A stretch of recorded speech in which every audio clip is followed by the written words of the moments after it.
The phone vibrates at 2:13 a.m. No name, no number, just coordinates. You stare at the screen for a few seconds, waiting for your brain to catch up with what this means. The call only comes once. If you ignore it, someone else takes the job. And inside this network, missing a job doesn't just cost you money. Sometimes it costs your place in the system. You grab the burner phone from the counter, the cheap pistol from the shoebox under the bed, and the envelope sitting on the kitchen table. Inside is $3,000 in cash, half now, half after the job is finished. You already know the rules. No questions, no delays, no witnesses. 3 weeks ago, you were just another desperate man sitting in a basement bar that doesn't exist on Google Maps. A stranger slid a glass of whiskey toward you and asked a single question. Do you need money more than you need sleep? You said yes. Now the door of your apartment closes behind you, and the life you had 10 minutes ago stops mattering. The coordinates lead to a gas station outside the city. Fluorescent lights, empty parking lot, a single security camera pointed at the pumps. Your target is easy to spot. Red jacket, plastic bag in his hand, bottle of soda. You don't know his name. You don't need it. Your hands shake when you raise the gun. 2 shots. Fast. Messy. The man drops before the soda hits the pavement. For a moment, you just stand there, listening to the sound of your own breathing. Then you walk away. The next morning, the other $3,000 appears in your mailbox. No fingerprints, no message, just cash. That's when you understand the first rule of the system. You are replaceable. Level 1. The Disposables. Level 1 operators are called Disposables. No contracts, no protection, no reputation. You are the people the network burns when something goes wrong. You handle the smallest jobs. Debt collectors, informants, people whose deaths don't create headlines. Average payout, $5,000 to $8,000. Average lifespan in the system, 6 months. Some get arrested. Some get killed. Most simply disappear. At first you tell yourself you'll only do a few jobs, just enough to clear your debts, just enough to stabilize your life. Then another call comes, and another. And somewhere between the 3rd job and the 6th, something changes. Your hands stop shaking. Your breathing stays steady. You stop thinking about consequences. And the network notices. Level 2. The Reliable. The next call comes earlier in the evening, 6:30 p.m., and for the first time you recognize the voice. A woman. Calm. Professional. You've been recommended. That word matters. Inside the network, recommendation is currency. Level 2 operators are called reliables. You're no longer random muscle. Now you're a known quantity. The jobs become more complicated. Targets have names, schedules, security routines. Encrypted files arrive on your phone. Photos, bank statements, surveillance clips. The network expects planning now. Your first Level 2 contract pays $18,000. The target is a corporate accountant. He stole money from the wrong people. Your instructions are simple. Make it look like a robbery. You watch him for 4 days. Morning jog, coffee shop at 7:15, office by 8, gym at night. Predictable. On the 5th day, you approach him in a parking garage. Hoodie up, gun hidden. You ask for his wallet. He reaches for it. You shoot him once through the chest. You take the wallet. You leave the body beside his car. Security footage shows a robbery. Police close the case in 2 weeks. That's the difference at Level 2. Clean work. Efficient work. The network rewards efficiency. Soon you're clearing nearly $80,000 a year. All cash, all invisible. You move apartments. New car under a fake identity. Burner phones stacked in drawers. You begin learning the deeper rules. Every contract has 3 layers. The client, the broker, and the operator. You're the operator. The lowest layer that still matters. You never meet clients. you barely know brokers. Distance protects everyone. And slowly, your conscience adapts. Targets stop being people. They become files, schedules, coordinates. The network rewards people who stop asking why. Eventually, someone reviews your numbers. 23 contracts, no rests, no witnesses, no mistakes. That moves you up again. Level 3. The Specialist. Your phone rings from a satellite number. That has never happened before. The voice on the other end doesn't introduce himself. You're being upgraded. Level 3 operators are called specialists. At this level, the network stops treating you like labor. You become a tool designed for very specific jobs. Some specialize in poison. Some stage accidents. Some use sniper rifles. Your specialty becomes something else. Disappearances. You're good at making people vanish. Your first specialist contract pays $75,000. The target is a journalist. High profile. The death cannot look like murder. You follow him for 2 weeks. Late nights, taxi rides, too much alcohol. On a rainy Thursday, he leaves a bar alone. You intercept him in an alley. A quick injection. Succinylcholine. His body collapses within seconds.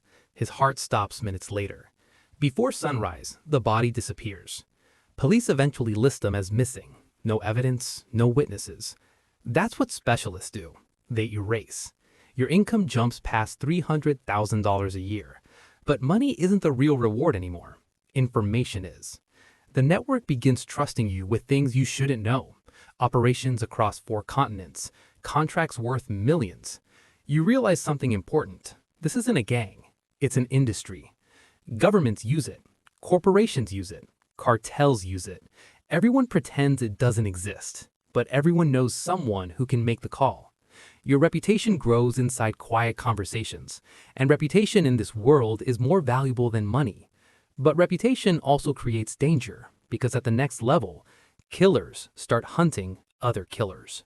Level 4. The Operator. Your proving contract pays $210,000. Location? Prague. The target is another assassin. Level 4 operators are simply called operators. Trusted, professional, dangerous. The man in Prague has completed 61 contracts, but recently he's become unpredictable. The network doesn't tolerate unpredictability. You track him through the old city. Crowded streets, tourists everywhere. He notices you on the second day. You see it immediately, that quiet moment of recognition. 2 predators seeing each other.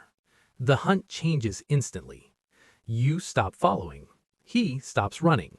Now, both of you wait. Neither of you wants to make the first mistake. The confrontation happens in a parking structure.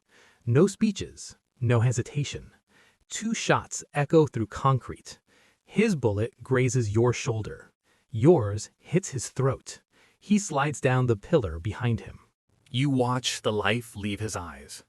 Not out of cruelty, out of respect. That's level 4, professional violence. Your reputation doubles overnight. Operators are rare, maybe 300 worldwide. You travel constantly. Berlin, Bangkok, Dubai, Toronto. Every city has safe houses. Every airport has watchers. The network is everywhere. And now you are a major piece inside it. But the higher you climb, the fewer people you trust. Operators retire suddenly or die quietly because level 4 teaches the most important rule. No one survives forever unless they stop being the weapon and start becoming the one who gives orders. Level 5. The Broker. The offer arrives after your 83rd contract. You're sitting in a Lisbon hotel room when the message appears. 1 sentence. Time to stop pulling the trigger. Level 5 is called broker status. Brokers don't kill. They connect. Clients contact brokers. Brokers assign operators. You become the middle layer that keeps the machine moving. Your commission is 20% of every contract. In your first year, you manage $14 million worth of work. You earn more than you ever did as an assassin. But something changes. When you pulled the trigger yourself, things felt simple. Now you watch events unfold through messages. Target confirmed, contract complete, problem resolved. Human lives reduced to notifications, and you begin realizing how massive the system truly is. But brokers become visible, and visibility attracts enemies. Clients eliminate brokers to erase evidence. Operators blame brokers when missions fail. You survive by staying neutral, cold, professional. But the network eventually offers something even higher, a position very few people ever reach. Level 6, the director. Your promotion happens in a quiet meeting in Zurich. 3 people sit across from you. No names, no introductions. They represent directors. Directors control entire regions. You become director of operations across the Western Hemisphere. Hundreds of contracts per year, billions in movement. Governments negotiating outcomes without ever saying the word assassination. At this level, violence becomes statistics. You approve a $12 million political elimination in South America. 2 weeks later, a government collapses. You reject a revenge contract in Miami. Too messy. Directors protect the reputation of the network. Yes, there is a reputation. Efficiency, silence, predictability. Your power grows, but your freedom disappears. You change cities every week. You erase your past identity. And above directors, there are only 2 levels left. Levels most operators believe are myths. Level 7, the council. The invitation arrives in a locked briefcase. Inside is a plane ticket. No destination printed. You land in Iceland. Level 7 is called the council. 7 people who run the entire global network. Former intelligence officials, ex-financiers, corporate leaders. They don't discuss killings. They discuss market stability, supply, demand, political leverage. You realize something disturbing. Many events you believed were accidents, were contracts. Your role on the council is strategic.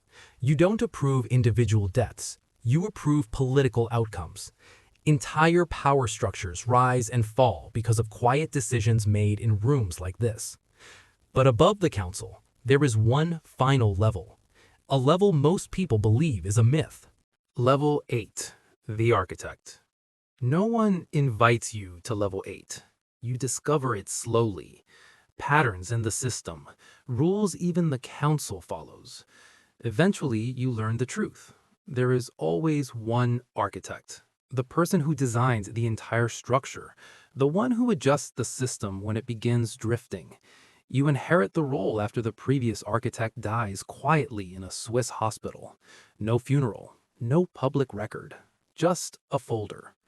Inside are documents spanning 60 years, 3 brokers, 7 operators. That's how the network started. Now it spans the world, and you control the blueprint. You don't issue contracts, you adjust the system. You remove directors, install new brokers, shift power between continents. Your identity disappears. 5 passports, 6 aliases. You haven't used your real name in years. No one below level 7 even knows you exist. You walk through cities like an ordinary man. Coffee shops, airports, train stations, invisible. And one night, sitting in a quiet airport lounge, you see something familiar. A young man checking a burner phone, sweating, nervous, looking at coordinates. You recognize that look instantly, because you've seen it before. The beginning. Somewhere tonight, a small envelope sits on a kitchen table. Inside is $3,000 in cash. A phone vibrates at 2:13 a.m. and a door closes behind someone who thinks this is just a job, thinks he understands the risk. He doesn't, but he will.